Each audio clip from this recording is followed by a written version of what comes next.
Always take the dollars out of the can for luck. Look poor. Always look poor.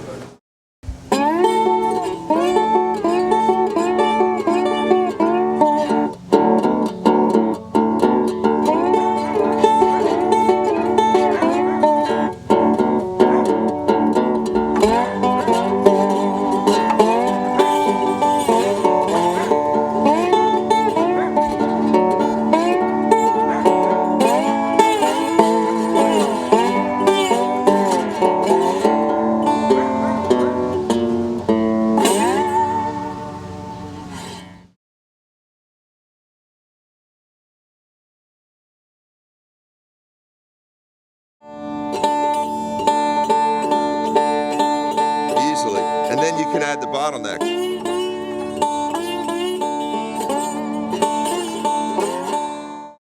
Yeah, let's do another one here.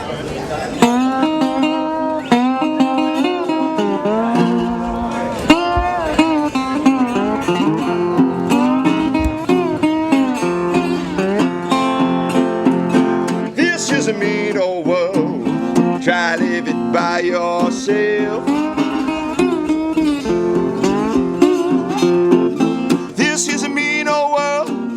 Try to live it by yourself.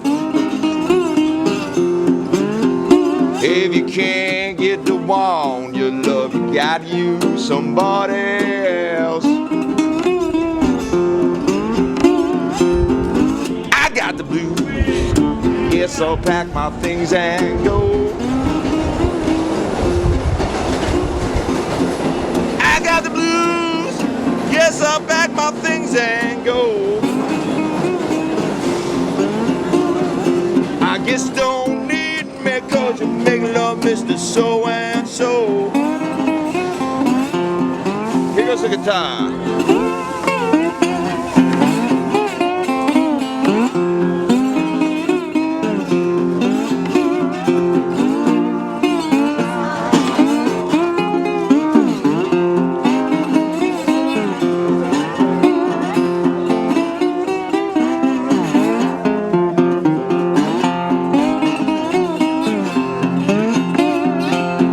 Sometimes I wonder how your love can be so cold. Sometimes I wonder how your love can be so cold. Well, I guess don't love me, so I'm gonna pack my things and go. This is a mean old world. Try to live it by yourself.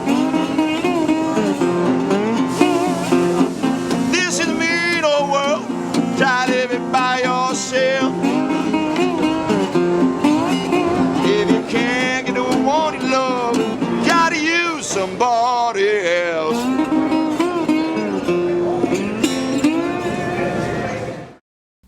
Do you need a special guitar to play bottleneck style? No, you could play bottleneck style on any standard guitar, but usually people like to play on a Resonator guitar that were made usually about 1930s.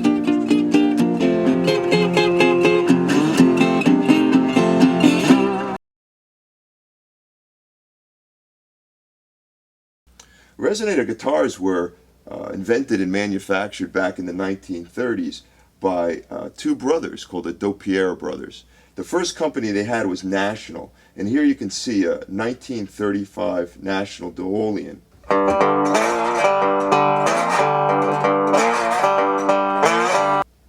And what they did was, inside, they use a aluminum cone where there's a bridge on top. So when the strings vibrate, the cone vibrates, and it's a mechanical amplifier, so you get a sound like this. But what happened was, they lost the patents, and they had to reinvent themselves. So they came up with the Dobro, and that's short for Dopyera Brothers. And they had to invent the cone because they lost the patent. So what they did was they inverted the cone and put an aluminum spider bridge on top. So they do sound different. So here's the cone, and here's the spider bridge. You you could play the same style on either one. It's a much fuller sound too. It seems, right? It has a much more balanced sound, and these are preferred by country players now, where old rural blues players like the old national sound. It sounds more like a banjo.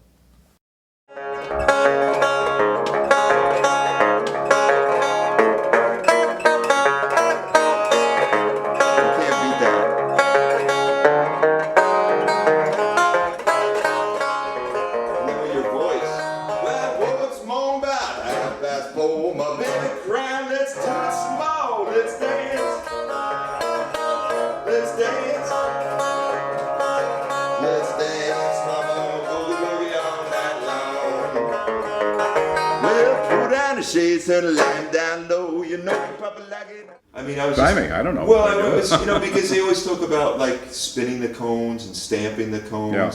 And I would guess originally They were your spun. father had to go look into like how to spin aluminum to make cones. They were all spun, yeah. You know. Yeah, the stamping came out when they went into big production, when they needed to get them fast. Boom, boom, boom. It's very easy. Spinning takes a lot of time. Oh, definitely. I mean, it's amazing how when you sing against it, how it fits the human voice. I mean, so for me, I play on the. So I play on the streets, you know.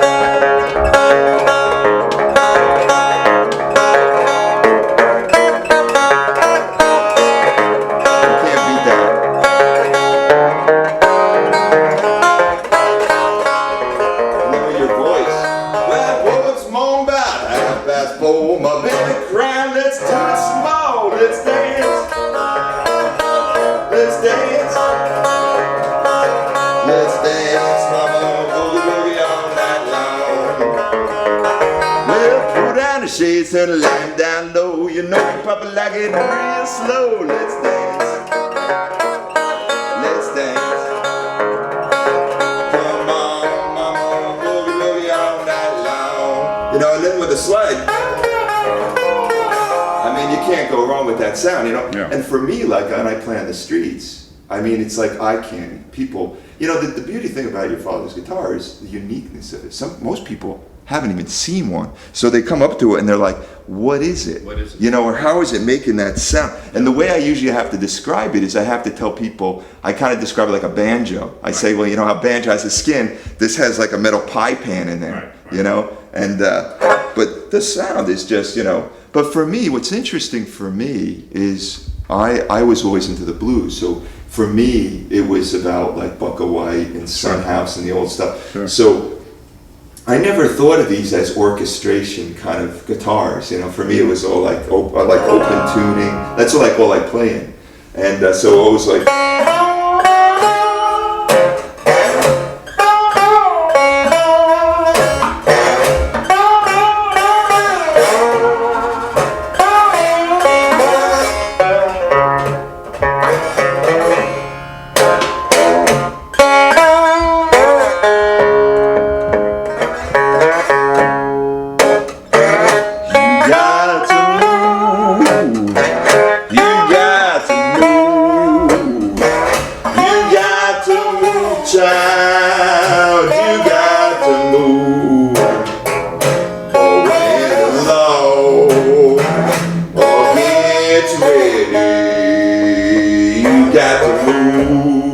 So I mean, with the voice, I mean, it's such a beautiful instrument, you know.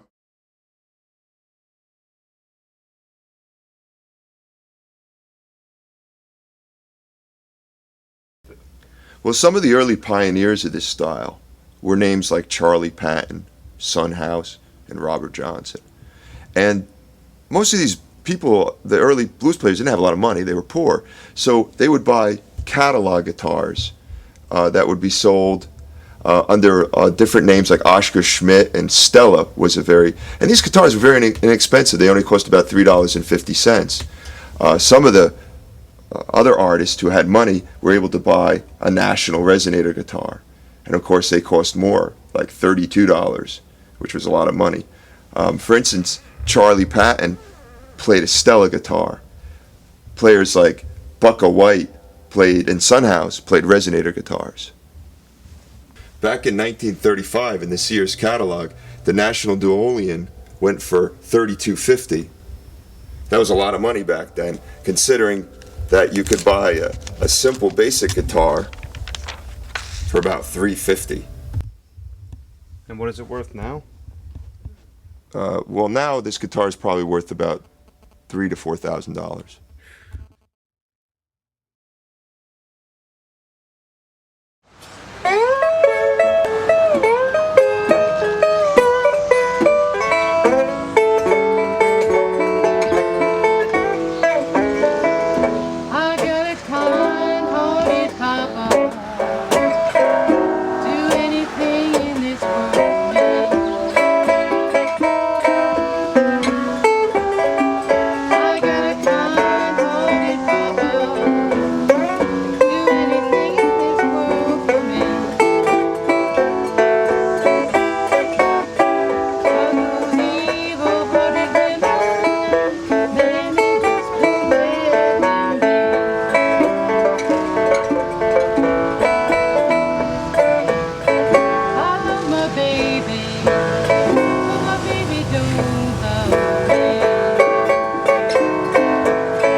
Father's invention of the Resonator guitar, it started basically with the guitar, because I guess conversations of him with George Bucamp and needing a louder instrument, and then it went that way. So later on, because your father was a violin player, he later on developed, and this is your book, and I was reading it because it's very fascinating, because a lot of that time frame I really wasn't clear of later on.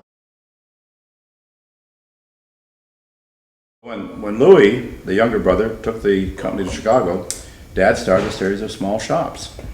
Growing up in Los Angeles, he probably had at least 3 different shops that I'm aware of. I remember we moved to Oregon, and he had another 2 shops up in Oregon, and then he moved back to Escondido and had another shop. And these shops were all like he was making musical instruments? Well, more repairing, because to make musical instruments with any kind of production in mind, you have to have a production line. Yeah, more like a factory. That's right.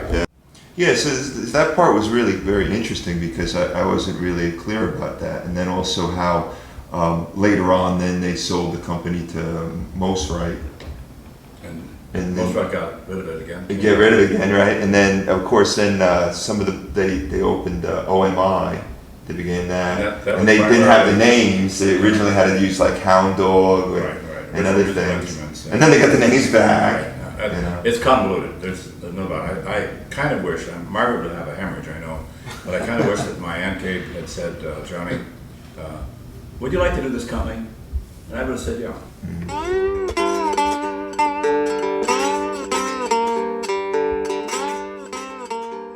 During the Depression, people didn't have money, so it was really popular to make homemade instruments. So that's where the cigar box guitar started. Simply what they would do is they would take a cigar box and they would put a neck through it and add strings. And usually these had like 3 strings, so here's a 3-string.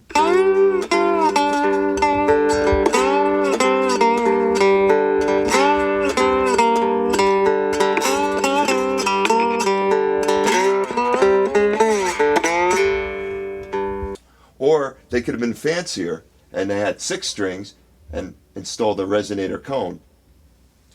Actually, you could make them out of anything. Here's an example of one made out of a violin body called a git fiddle. How does that sound? The whole thing kind of vibrates.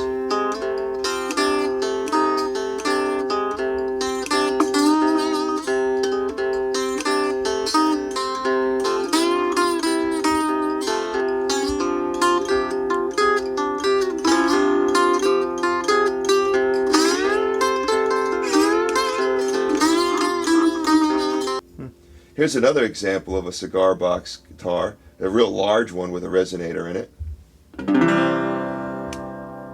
And also another smaller example of a 3-string. These are very popular. A lot of people play bottleneck style on cigar box guitars. I'm definitely a street musician. I don't think so. No, don't think No. so. Well, you know what? I love playing on the street. Huh? I love playing on the street. I meet all these people like you. You know, how you doing? Good, how are you? Good. I'm doing great. No, but definitely you don't look like you're one of them. Well, I mean, here's my card. without Visit me on the web. What about the trains? What about the trains? The trains are always coming. You guys are waiting for the trains? And I'm trying to get in tune. Because if I wasn't in tune, then you guys would really be not happy.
So Dad had these different shops, and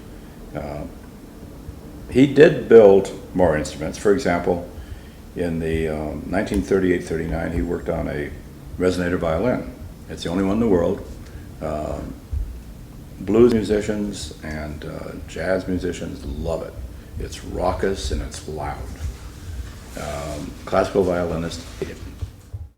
And then the next model was the Duolian, which, you know, and then, which is this, you know. right, and then Triolian. So, like, for us, it's... You're asking me to straighten out that stuff? I don't know. Yeah, well, I was just wondering if you knew, maybe, like, what the, you know, why they were... Is there such a thing as a Triolian? Yeah, there's the Is it a national model resonator? Or yeah. Is it a biscuit? Okay. It's a single cone. It's well, what's interesting, what we always found a little confusing was, you know, the Duolian, it almost sounded like do too. That the naming of those things happened before I was born. And to give you a little family history, my brother was a really good musician. He could pick up any instrument and play. But he died. He was supposed to carry on the family tradition here. He was supposed to know all these things. And all of a sudden, and I'm a PhD psychologist. What the hell do I know about these instruments, you know? And all of a sudden I come along. The Triolian. See, I've never seen that before.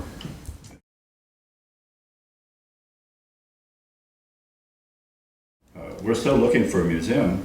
I have Dad's original collection that he decided not to sell. There are 12 instruments.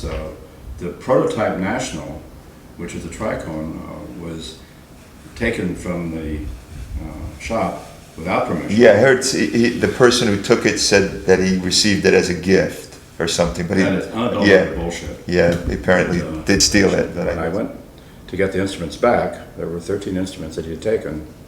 He brought out 12 and kind of threw them on his driveway. And I said, well, where's the prototype Tricone? And he looked at me and his face turned red and he went into a pre-adolescent temper tantrum and he said, it's mine, it's mine. If anyone ever tries to take it away from me, I'll break it into a million pieces and no one will ever see it again. And when did this take place? Early 80s. Early 80s. And it disappeared. And he disappeared for a while. And I don't know. It belongs at a museum. The instruments that I have right now are probably going to end up in a museum, although I haven't found it. Are they tricones, the instruments you have now? Are they? I have a personal Tricone. There are some, no, I think the other instruments are single cone, the metal ones. And then there's, a lot of it's experimental stuff.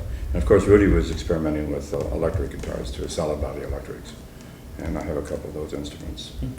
I think Elderly Instruments has some of your Well, father's. Elderly, Stan Werburn at Elderly is holding the instruments in a climate-controlled place for me, and he's kind of serving as an agent to find a museum.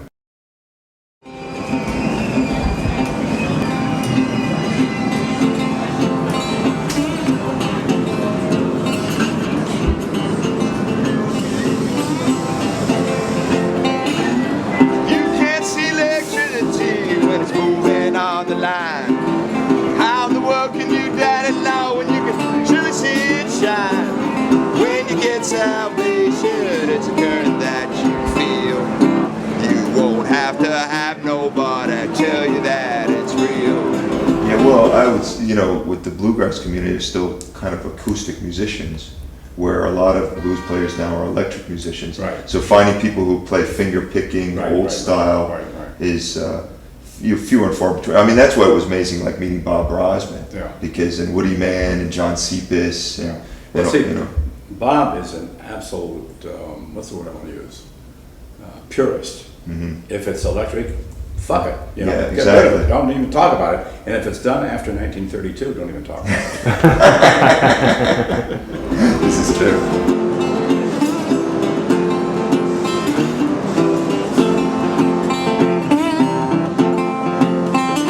Now some people don't know good music when they hear it in the air. Some people don't know God when they kneel down in prayer. So, what do you have if you play a country music record backward? You have your truck back, your wife back, your dog back, your rifle back, and things like that. And it's that sad way. I mean, it talks. It's that high lonesome is the word that Bill Monroe used. You know, with all of the tragedy and all the nonsense about the coal mines, and you know the way you're crapped on in life, and you're still struggling to get by, and that's the sound. When you get salvation, you know it by its tone.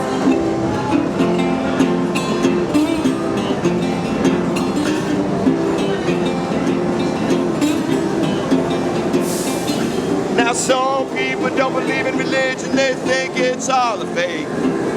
I'm here to tell you people it's real as T-bone steak. Sweet as any honey that any bee can make.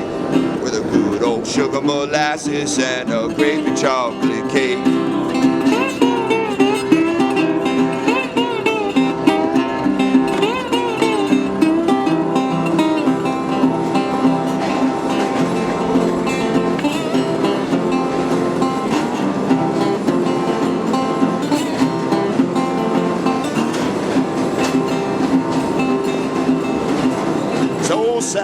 salvation He gives to me and you.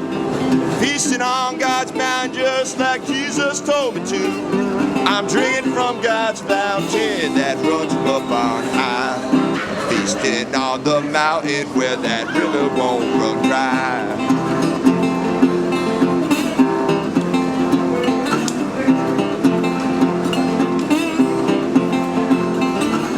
You can't see electricity when it's rolling down the line. How in the world can you doubt it, Lord, when you can truly see it shine? When you get salvation, it's a current that you feel. You won't have to have nobody tell you that it's real.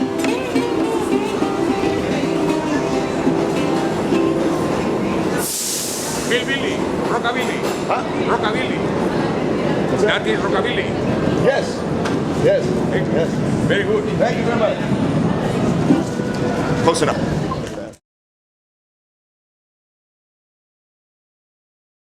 Here's an example of the first one is me and my friend Bill Hilfrich. We made that one. The next one is made by Showen Guitars. That's his Turbo Diddley, very fancy model. And the Git Fiddle violin was made by Tiny Guitars, my good friend Jay. Then I'm fortunate that I have a friend, Jimmy Milinchuk, who's a professional guitar builder, who built these two examples of the cigar box. Can you hold them up to the camera? The very large cigar box guitar, that's made out of a really gigantic cigar box. And also this one, which is really a fancy example of a cigar box guitar. Now, do they make guitars for any other musicians? You know, Well, anybody offhand? Jimmy Milinchuk is a professional guitar builder who builds for people like Sting. So these are actually fun little projects that he does for me. Right. So then later on, I guess with the more economical models, that's what they were going for. Well, Quarterman told me yesterday that he's now sending several hundred every couple of months to this Chinese firm that's making a Tricone. Yes. So he's making the small cones right now. I imagine I know he sold to Gibson, and he sold to a lot of other luthiers who are making 10, 15, 20 guitars a year in their garage or in their shop or whatever, and selling them at a reasonably decent price. Yeah. But they were all buying Quarterman cones. Well, you know, that's a very interesting point you bring up, because you know I wish I had there's a company, Republic Guitar, and their guitars are manufactured in China, and the quality is really quite nice, and very quite nice. I mean, Are they Tricones or are they? They make tricones and they make single bodies, and he has a small parlor version. Yeah, it's just from like playing on the streets. It's just you can't beat it.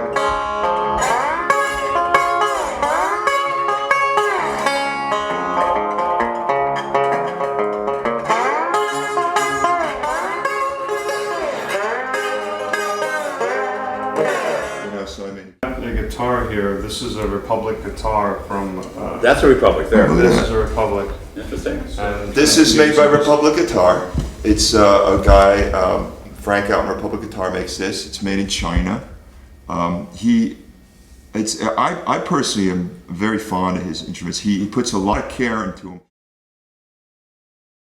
Told me he was going to come up and he wanted to talk about family history and things like that. Cool. And I said, the best guitar shop in Central New York is yours, you know. I love it. I love it when national fans come in. I say, "Hey, John Dopyera lives right upstairs." Yeah, It's very fun. But this is I don't know if you've heard of this particular guitar. It's called a Republic, and it's made in China. You have heard of it. Yeah, they're better than most of the import things out there.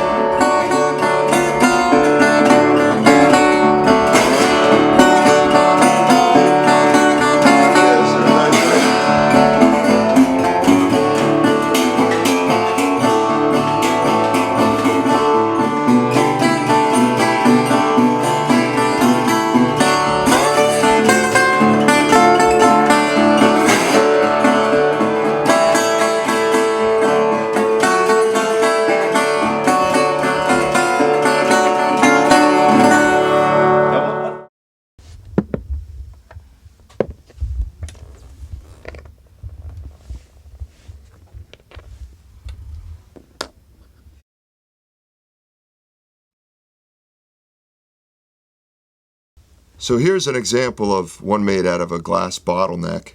It's been cut and then sanded smooth. Or also you can use a piece of brass pipe. A medicine bottle. And then all you need is a thumb pick and 2 finger picks. One for your index and one for your middle. Actually, just like the name says, bottleneck guitar, most people prefer glass, thick, heavy glass. But metal's also really well too. But the sound isn't as bright, but they don't break.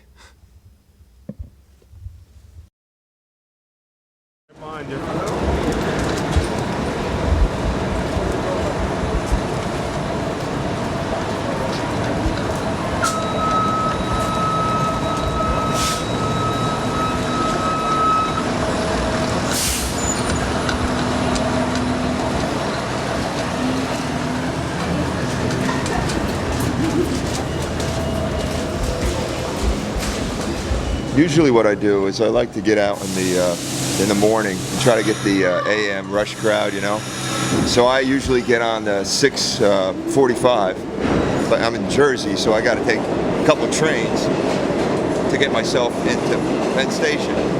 Then from Penn Station I go uptown, take a couple subways, and then I get to my favorite place, 53rd and Lex, and I set up. And I'm usually good for about 4 or 5 hours, you know, and usually on the rainy, cold days, now that's where you make your money. Right now, you see, it's getting hot now. The summer's coming, and it gets lighter, and then nobody comes down there because if you can't stand the stench, you're certainly not going to be able to stand the heat.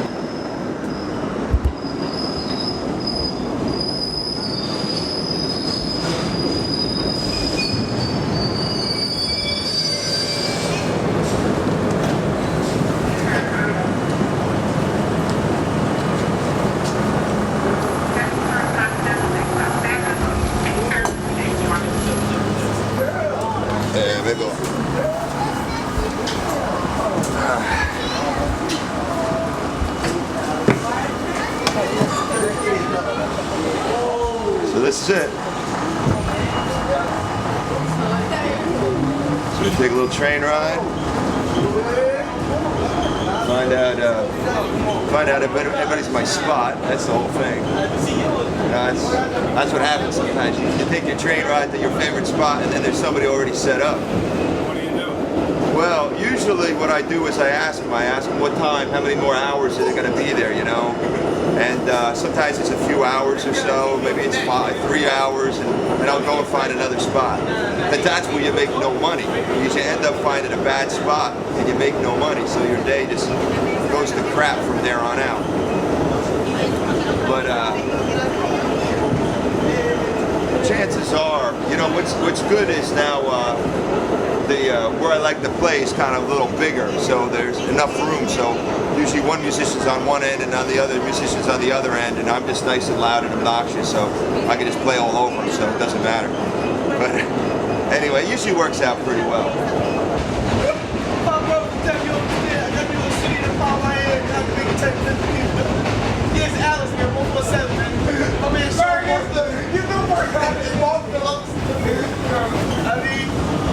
Yeah, it's another good old local color. It's all good. Here we are.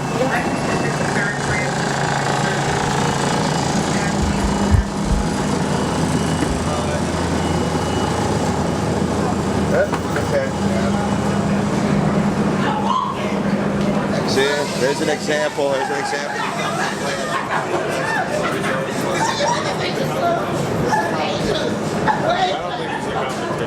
Well, you know how it goes. You never know. You never know.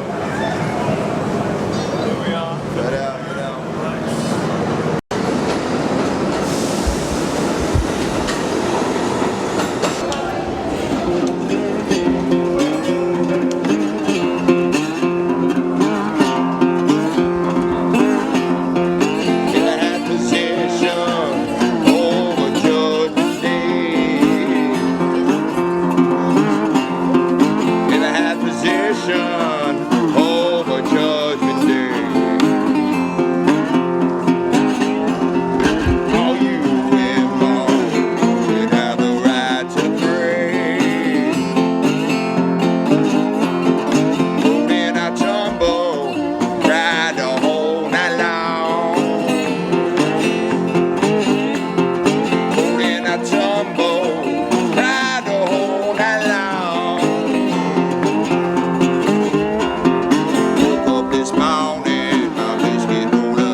don't know if it's loud, you know? I just think they don't want.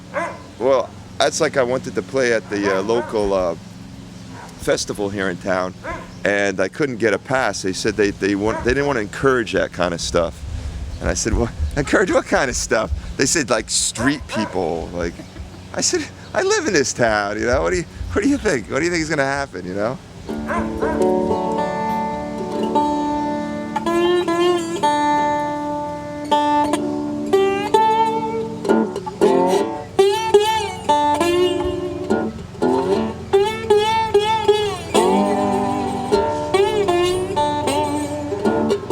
That's one thing I wanted to tell you because you're rolling. Because see, the bottleneck, you're able to kind of play the human voice, you know. So normally the song would go, "You got to move." So that's what you're doing. You're playing. It's singing it for you. You got to move. You got to move, child. So a lot of times that's what the bottleneck was used for. It was used to imitate the human voice. Okay. Here we go, kids. Mix the picks around.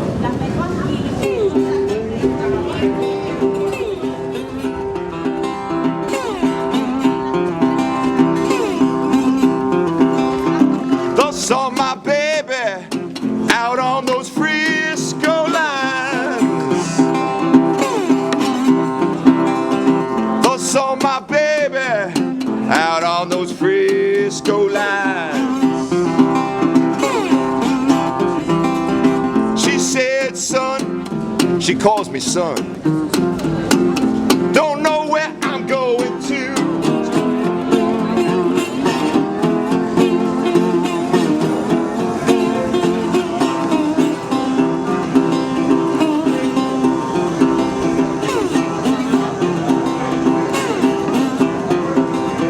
What you gonna do, child, when your troubles get like mine? What you gonna do, child? What you gonna do, child, when your troubles get like mine?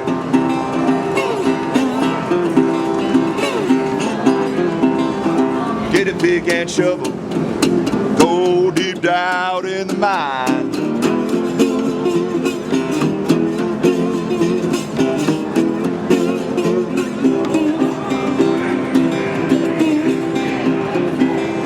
So started walking down those lonesome Frisco lines.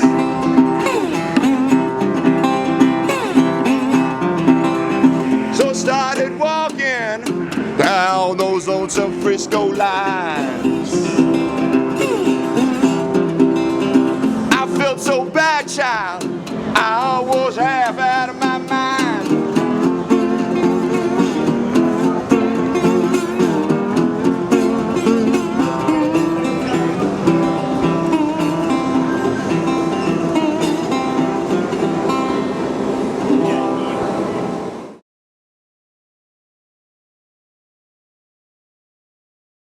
See, the guitar is not tuned like a standard guitar. It's tuned to play a chord. So that's a D chord.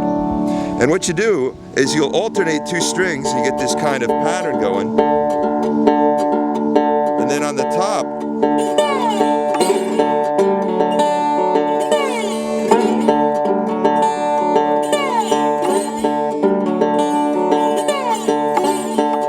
you play a melody line on the top.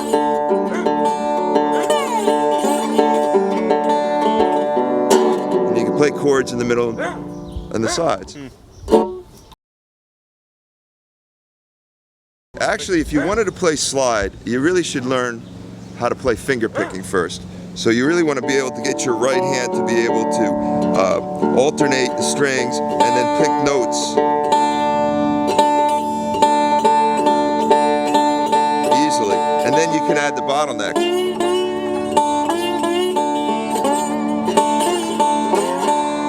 So the easier it is, it gets. The better you get with your right hand, the easier your left hand gets.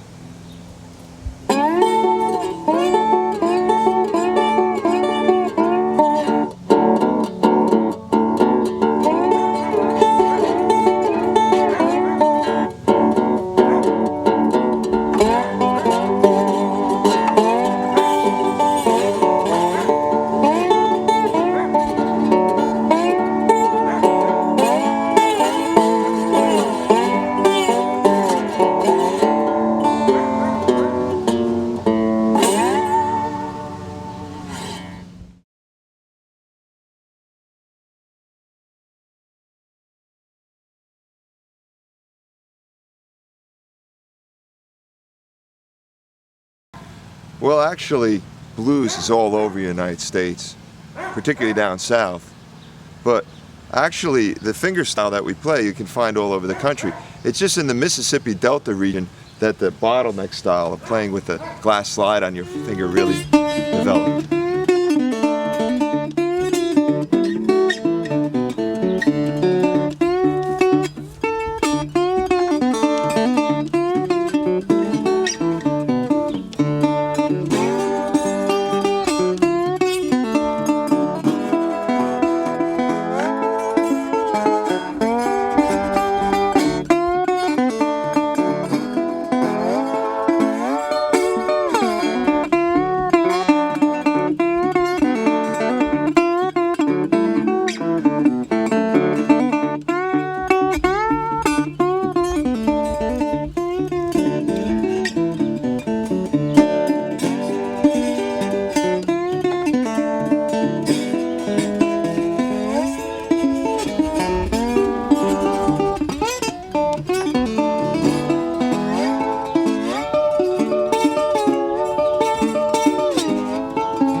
You know, that instrument is actually the single cone resonator in a metal body.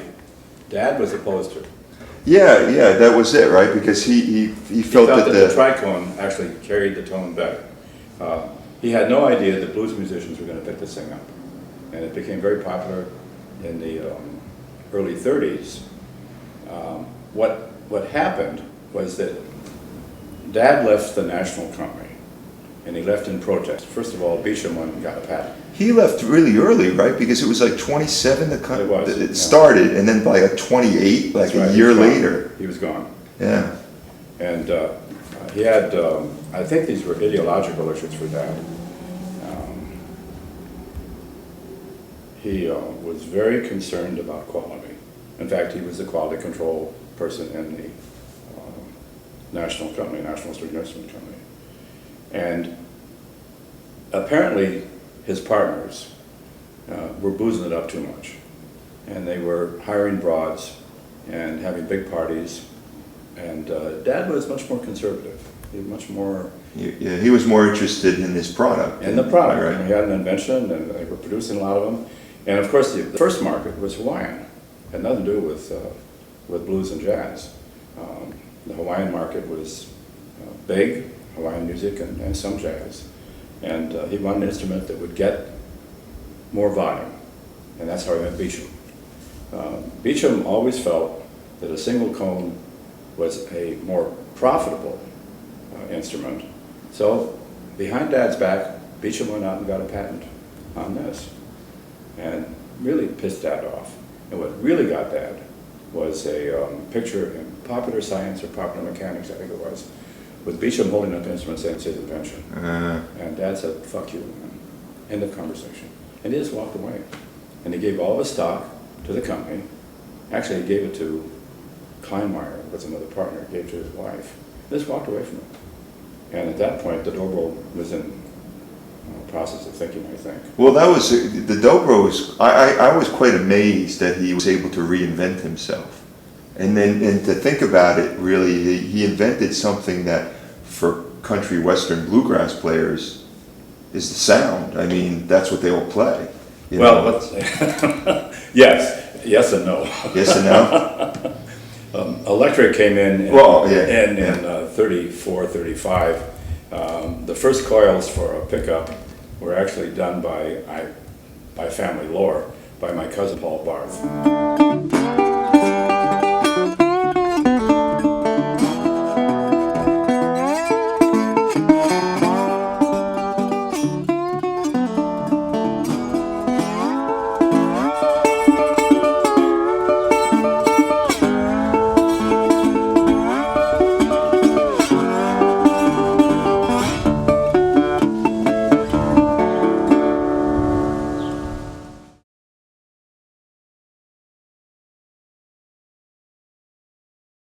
My first boyfriend when I was 15 was a guitar player, So he got into blues. He was going to be a musicologist. I painted blues character, famous blues artists on his college reports and stuff for him. And I got into listening to Robert Johnson first, and then Bessie Smith and stuff. I play guitar really badly. I started playing guitar and ended in the same place I started then, So I need them now.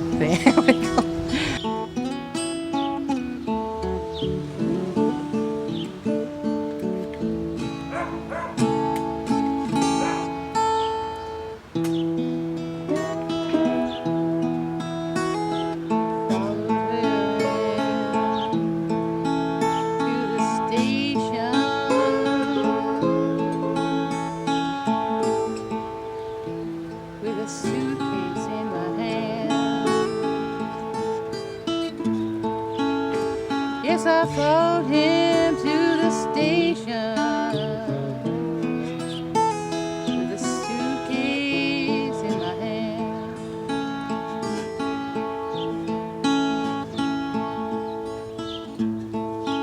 Well, it's hard to tell, all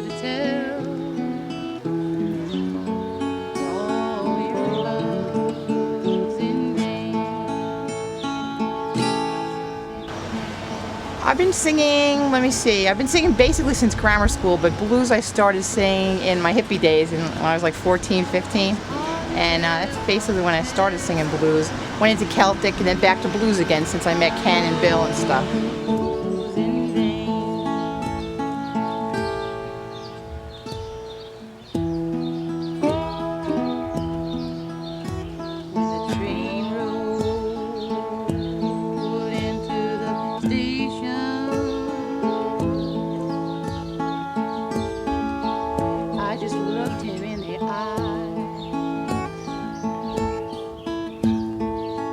When the train rolled into the station,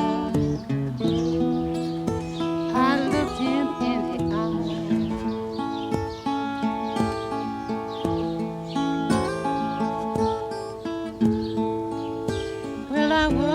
Well, I grew up listening to a lot of what we would call today classic rock, like from the 70s.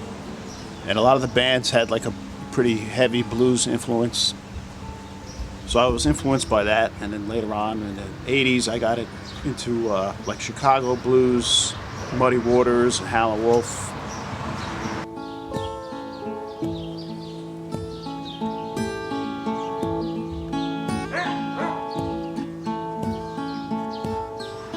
After that I got more into the acoustic side of things with the country blues, Delta blues.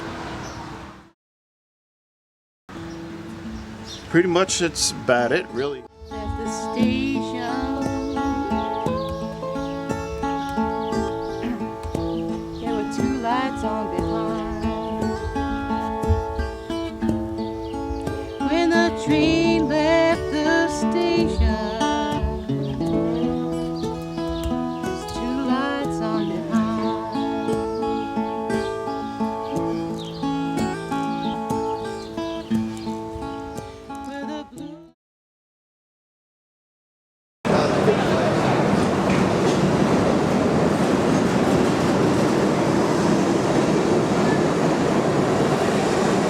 This way you compete against all the noise of the train all the time.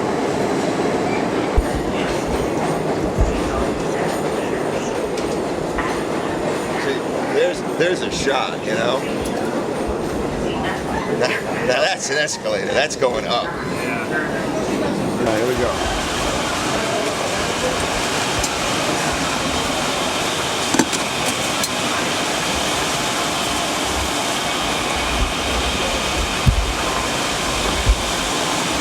Man, that's loud. Holy crow, this is probably loud. I don't know, man. What is that? Sounds like a steam engine. Sounds like a plane. Holy crow. What is that?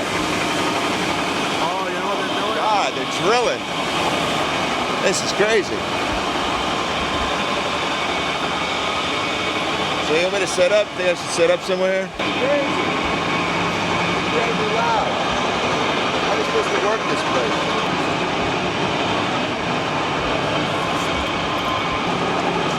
You have the old picks. You gotta have your picks.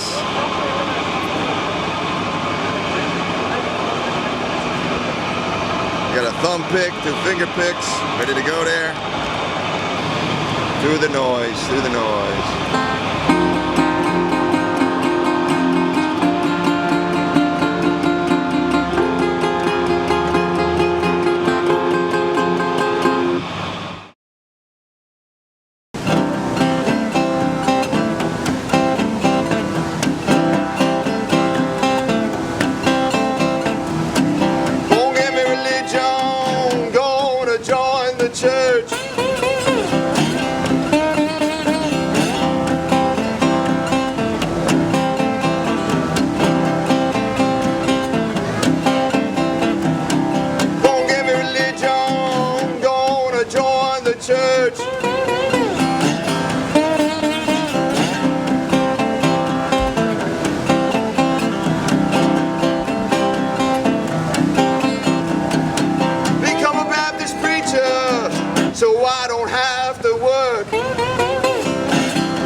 Mr. Sunhouse, he stood up and he began to sing.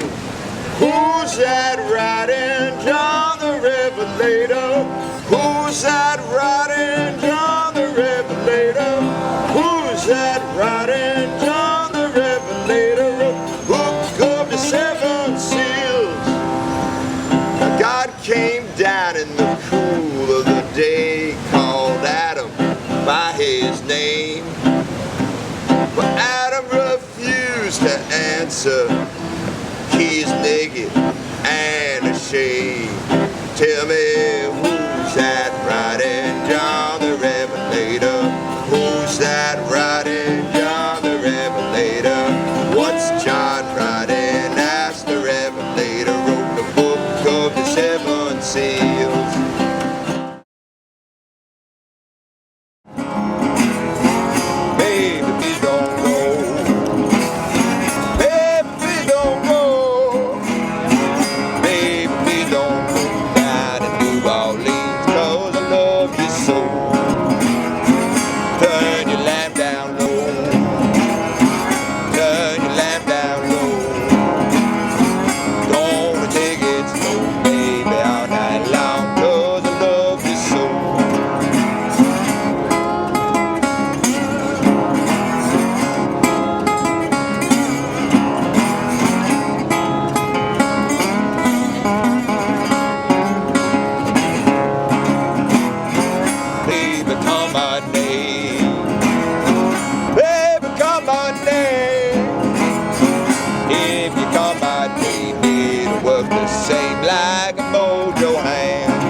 Because when I got here maybe about 4, and I mean, it was sunny as can be, and then all of a sudden it turned black. It's cold.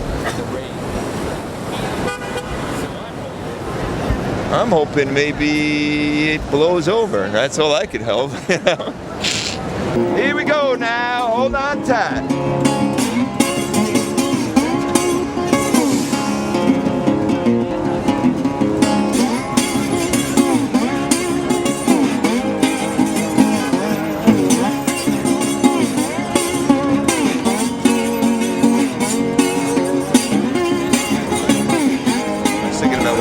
John Dopyera said about the national guitar, how, you know, it's made of metal so you don't have to worry about it getting wet.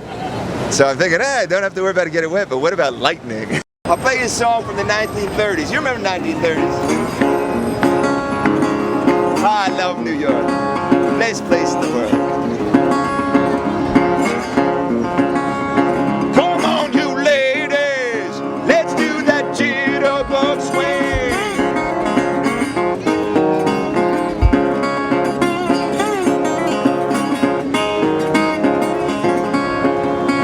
Come on, you ladies. Let's do that jitterbug swing.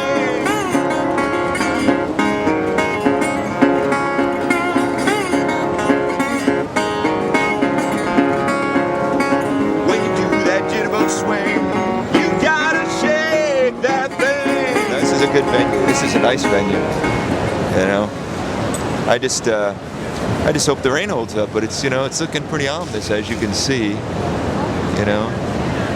The old blues masters. They when it would rain, they would. Woody Mann was saying that he was with some old blues masters one time, and it started to rain.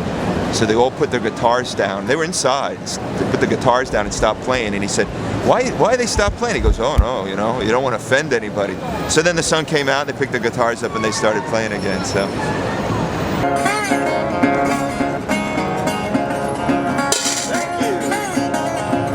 Thank you. I'm tired of telling you, I can't wait this long. Yeah.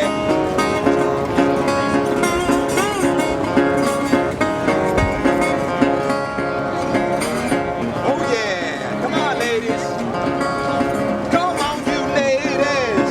Let's do that jitterbug swing.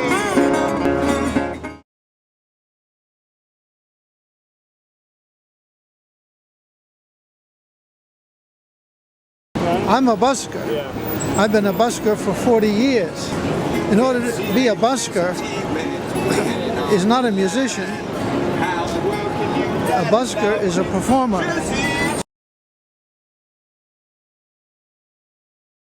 And buskers have been doing busking for over 1,000 years. This is not busking. It's okay, he's welcome to do it.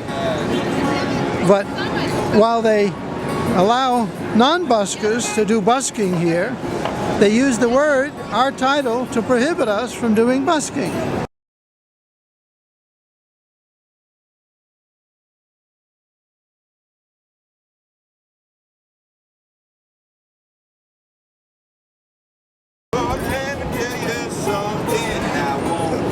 Before there was anything as a First Amendment, the kings in England and in Europe would allow buskers to go from town to town and make performances that were making fun of, ridiculing the king.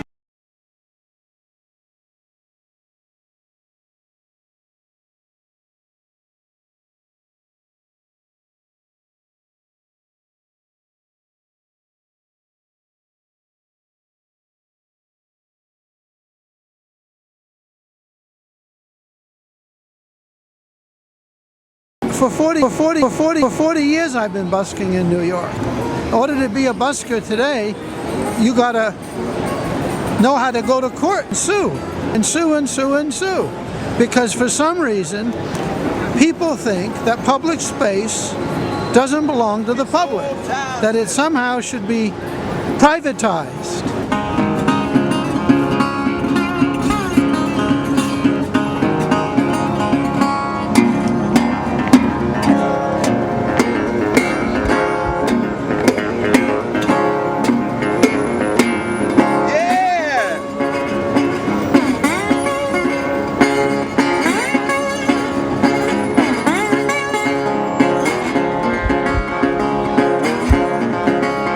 Come on, be happy, it's Friday.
Well, panhandling basically is a person who just hangs out on the street and asks for money, says, hey, got a dime, got a quarter.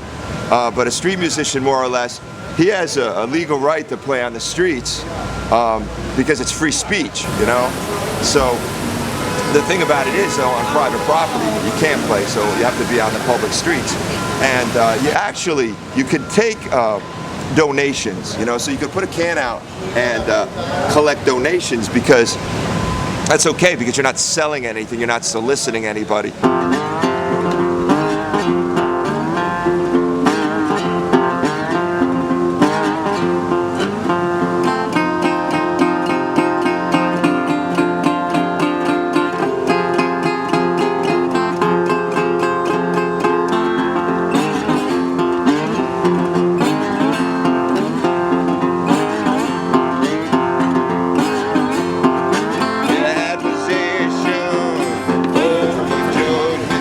No, you know what, they kick your can though once in a while, you know, so that's, you know, nah, not intentionally. I think just maybe they don't see it or something, but who knows, maybe intentionally. But that's why you try not to keep too much money in it, you know.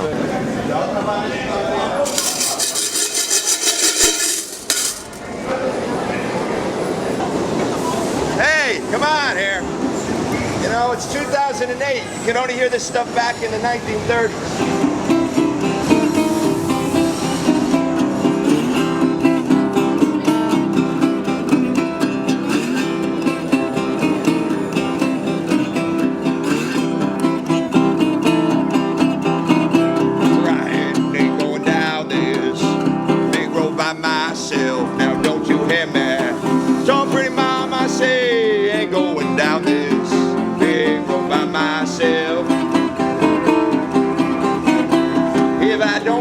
Child, I'll carry someone else. Frying, so I'm gonna shine in my back door someday. Now don't you hear me? Tom pretty mom, I say, so I'm gonna shine in my back door someday. If that rain don't change, it's gonna drive my blues away. Here we go now.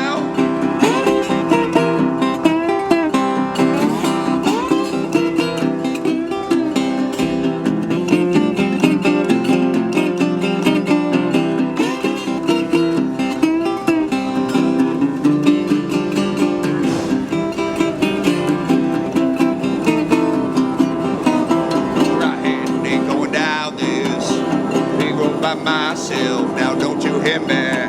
Don't pretty mama say, ain't going down this big road by myself. If I don't carry a child, I'll carry someone else.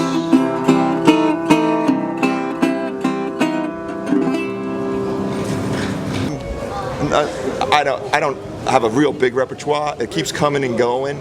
You know what I mean? And so, like right now I have, that's my set list, and that's open D tuning, and then I have another set list in Spanish tuning. So that's kind of what I'm doing right now. But let's see, we should do, oh, you know what we should do? We should do this. Let me see. Am I in the tuning for that? Yeah, I am. Little Blind Willie Johnson.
king.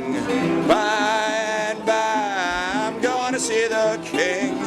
By and by, I'm gonna see the king. And I don't mind dying. I'm a child of God. I'm a child of God. After death, you gotta go by yourself. After death, you gotta go by yourself. After death, you gotta go by yourself. And I don't mind dying. I'm a child of God. I'm a child of God.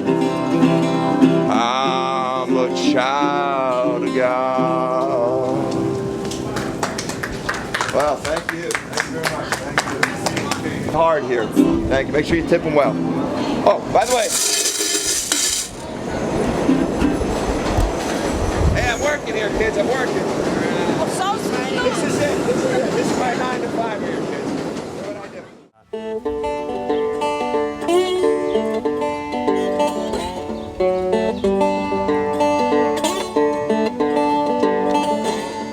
You can't see electricity when it's moving on the line. How in the world can you doubt it, Lord, when you can truly see it shine? When you get salvation, it's a current that you feel. You won't have to have nobody tell you that it's real.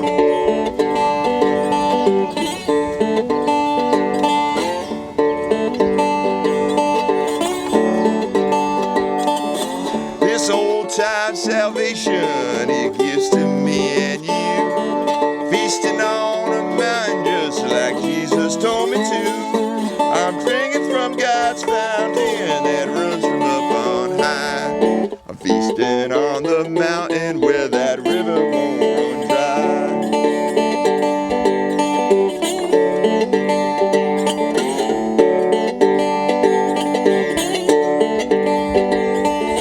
Now some people don't believe in religion, they think it's all a fake. I'm here to tell you people it's real as T-bone steak. Sweet as any honey that any bee can make. With a good old sugar molasses and a great big chocolate cake.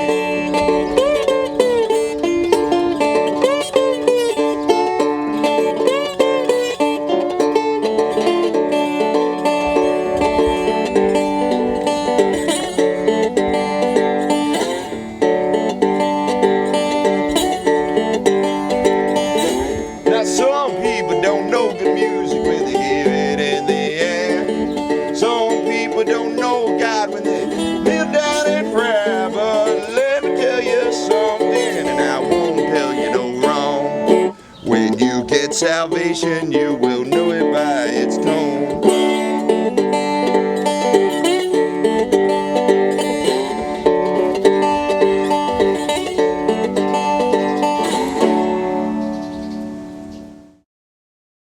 Well, the rockin' line is mighty fine road.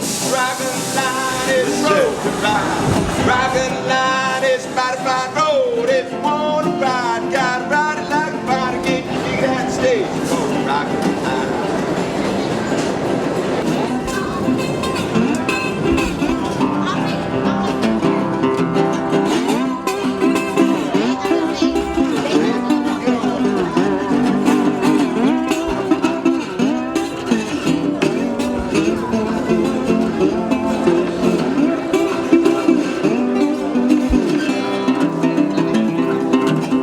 Everybody all aboard for the Rock Island Line. Rock Island Line is a mighty fine road. Rock Island Line is the road to ride. Rock Island Line is a mighty fine road. If you wanna ride, you gotta ride it like a body. Get ticket at the station for Rock Island Line. Now don't ask me what these words mean because I didn't write them. A, B, C, W, X, Y, Z. The cat's in the cupboard and she don't see me. Why is I say yes, but my friend Jimmy helped build me. Yeah? Yeah, visit me on the web. All right, cool. Yeah, I'll Yeah, check no, it my out. friend Jimmy's a professional guitar builder. Very cool, man. Stop by, say hi. All right, Kenny. I'm Brian. Good to meet you, Kenny. What channel is this? What channel is this? This is a documentary we're shooting. Why don't you stick around? Let the guitar go?